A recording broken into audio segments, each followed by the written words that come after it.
ರಾಜ್ಯಪಾಲರ ಭಾಷಣ ಅವಕಾಶ ಇದೆ, ಮಾತಾಡ್ಲಿ.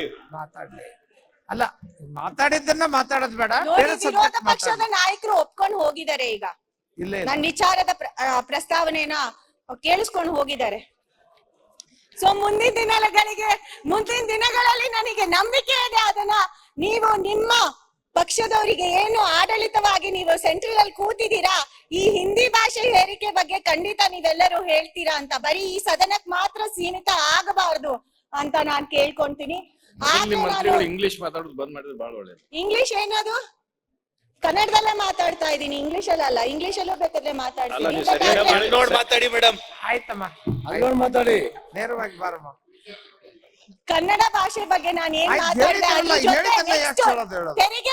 ತೆರಿಗೆ ಪಾಲು ನಮ್ಗೆ ಸೇರ್ಬೇಕಾಗಿದೆ. ಅಲ್ಲ, ಒಂದೇ ವಿಚಾರ ಅದ್ರಲ್ಲ, ಒಂದು ವಿಚಾರ ಪ್ರಸ್ತಾಪ ಮಾಡ್ತೀನಿ. ಕೊನೆ ವಿಚಾರ, ನಾವ್ ಏನ್ ₹1 ಅವರಿಗೆ ಕೊಡ್ತಾ ಇದೀವಿ, ಸೆಂಟ್ರಲ್ ಗವರ್ಮೆಂಟ್ ಗೆ ನಾವು ಕಳಿಸ್ಕೊಡ್ತಾ ಇದೀವಿ, ಅದ್ರಲ್ಲಿ ನಮಗ್ ಬರೀ 15 ಪೈಸಾ ಮಾತ್ರ ಬರ್ತಾ ಇದೆ.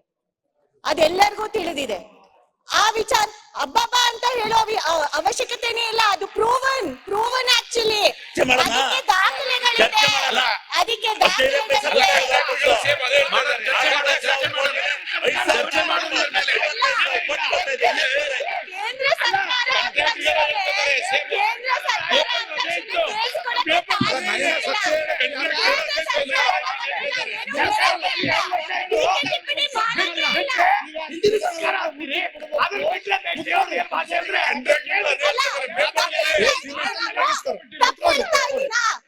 ಅಂಕಿ ಅಂಶಗಳು ನಾನ್ ತಪ್ಪು ಹೇಳ್ತಾ ಇದ್ದೀನಾ? ಅಲ್ಲ, ಈಗ ತಾನೇ ಅದೇ ಕೊಳವೆ ಬಾವಿಗಳಿಗೆ ಜಾಸ್ತಿ ಅನುದಾನ ಅದಕ್ಕೆ ನಮ್ಮ ಆಯ್ತು. ಈಗ ತಾನೇ ಏನು ಅವರು ಗಂಗಾ ಕಲ್ಯಾಣ ಯೋಜನೆಗೆ ಜಾಸ್ತಿ ಗಂಗಾ ಕಲ್ಯಾಣ ಯೋಜನೆಗಳಿಗೆ ನಮ್ಗೆ ಅವಕಾಶ ಮಾಡ್ಕೊಡಿ, ಅನುದಾನ ಕೊಡಿ ಅಂತ ಕೇಳ್ತಾ ಇದ್ರು.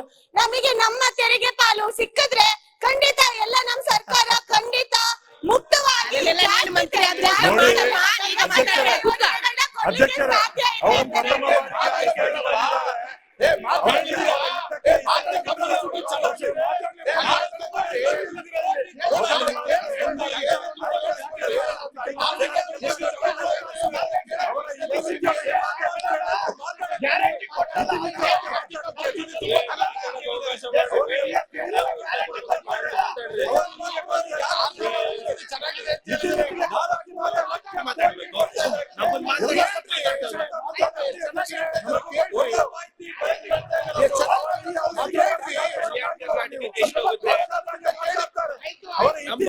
ನಮ್ಮ ಹಕ್ಕು ಬರೀ ಬೆಂಗಳೂರು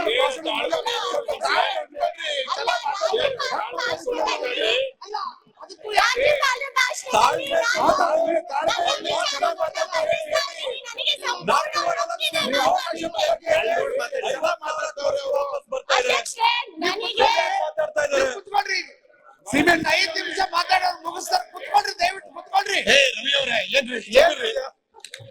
ಅಲ್ಲ, ಹೇಳಿ ಸರ್. ಅಧ್ಯಕ್ಷರೇ, ನಾನು ರಾಜ್ಯಪಾಲರ ಭಾಷಣದ ಬಗ್ಗೆ ನಾನು ಕೃತಜ್ಞತೆ ಸಲ್ಲಿಸ್ತಾ ಇದ್ದೀನಿ. ಅದರಲ್ಲಿ ನಾನು ಮುಕ್ತವಾಗಿ ಏನಾದ್ರೂ ವಿಚಾರನ ಮಂಡನೆ ಮಾಡಬಹುದು. ಅದು ನನ್ನ ವಿಚಾರಗಳು.